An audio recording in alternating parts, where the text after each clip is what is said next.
मालदीव के राष्ट्रपति मोहम्मद मुइज़्ज़ू ने चीन की अपनी पहली आधिकारिक यात्रा से लौटने के बाद भारत को लेकर आक्रामक तेवर अपना लिए हैं। वो भारत का नाम लिए बिना हमले कर रहे हैं। ये माना जा रहा था मालदीव के मंत्रियों की ओर से भारत और प्रधानमंत्री नरेंद्र मोदी पर की गई आपत्तिजनक टिप्पणियों के बाद दोनों देशों के रिश्तों में जो खटास आई है उसे दूर करने के लिए कोई सकारात्मक पहल की जा सकती है।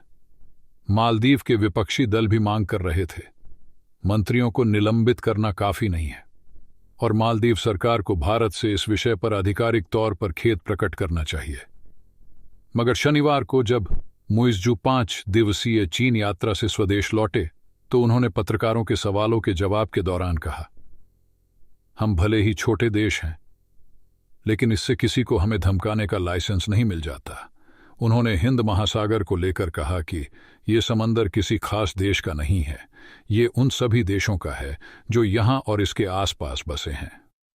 इस बयान के बाद दोनों देशों के बीच भविष्य में रिश्ते कैसे होंगे इसे लेकर चिंता जताई जा रही है। आज के इस वीडियो में भारत और मालदीव के रिश्तों को समझेंगे, साथ ही जानेंगे दोनों देशों के व्यापारिक महत्व को।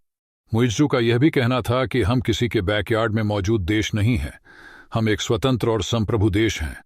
इन सब बातों के दौरान मालदीव के राष्ट्रपति ने किसी देश का नाम नहीं लिया, लेकिन चीन से लौटते ही मुइज़्ज़ू ने ऐलान किया कि मालदीव ने भारत को 15 मार्च तक मालदीव से अपने सैनिकों को वापस बुलाने को कहा है।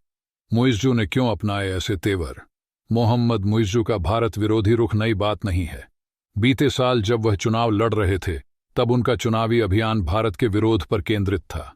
उन्होंने इंडिया आउट का नारा बुलंद करते हुए वादा किया था कि सत्ता में आते ही मालदीव में मौजूद भारतीय सैनिकों को वापस भेज दिया जाएगा। मालदीव में भारत और चीन दोनों अपना दबदबा बनाने की कोशिश में दिखते हैं। दरअसल मालदीव हिंद महासागर में ऐसी जगह पर है जहां इसका रणनीतिक महत्व बहुत बढ़ जाता है। यह एक अहम समुद्री रास्ते के करीब है। जानकारों का कहना है कि भारत विरोधी रुख होने के कारण मुइज़्ज़ू का आर्थिक मदद के लिए चीन की ओर देखना स्वाभाविक था। बीते साल हुए चुनाव में मुइज़्ज़ू पीपीएम के उम्मीदवार के तौर पर मैदान में उतरे थे। उस वक्त पार्टी का नेतृत्व पूर्व राष्ट्रपति अब्दुल्ला यामीन कर रहे थे, जिन्हें चीन समर्थक के रूप में देखा जाता है। लेकिन मुइज़्ज़ू से पहले जब मालदीव के उपराष्ट्रपति हुसैन मोहम्मद लतीफ़ बीते साल के अंत में चीन गए थे, मगर कई बैठकों के बावजूद मालदीव के लिए कुछ खास हासिल नहीं कर पाए थे। अब जब मुइज़्ज़ू खुद चीन गए तो उनका गर्मजोशी से स्वागत किया गया। राष्ट्रपति शी जिनपिंग ने उनसे मुलाकात की और मालदीव को चीन का पुराना दोस्त बताया। शी जिनपिंग ने मालदीव के पर्यटन उद्योग को बढ़ावा देने के लिए चीन से सीधी उड़ानें बढ़ाने का भरोसा दिया है। इसके साथ ही चीन ने हिंद महासागर के कई द्वीपों वाले इस देश में निवेश और रणनीतिक साझेदारी को और बढ़ाने का फैसला किया है। चीन के द्वारा मालदीव को किए गए वादे। चीन मालदीव को 13 करोड़ अमेरिकी डॉलर की आर्थिक मदद देगा। इस मदद के बड़े हिस्से से राजधानी में सड़कों का पुनर्निर्माण होगा। मालदीव की एयरलाइन मालदीवियन चीन में घरेलू उड़ानें शुरू करेगी।